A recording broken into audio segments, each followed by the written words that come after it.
গোটা অফিসে মাত্র একজন কর্মী। সিপাহীজলা জেলার দিব্যাঙ্গ পুনর্বাসন কেন্দ্রের বেহাল দশা, এমনটাই অভিযোগ।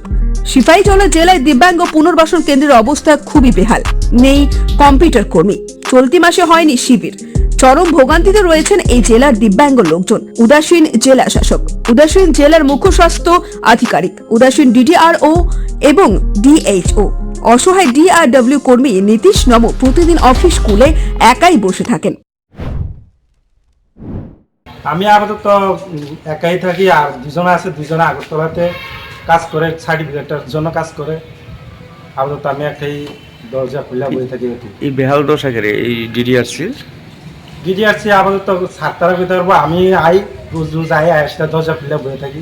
আমি তো গ্রুপটি কর্মচারী, ডিআরডব্লিউ কর্মচারী, আইসা দরজা খুলে বসে থাকি। আমি আর তুমি এই অফিসার না?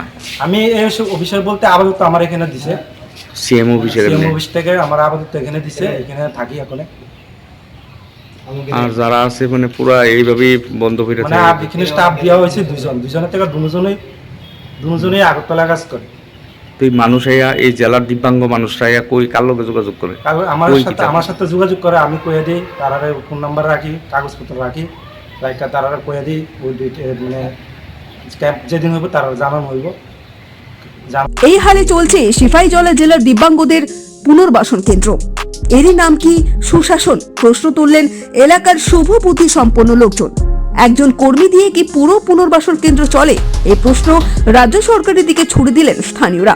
Bureau report, news prime, Tripura.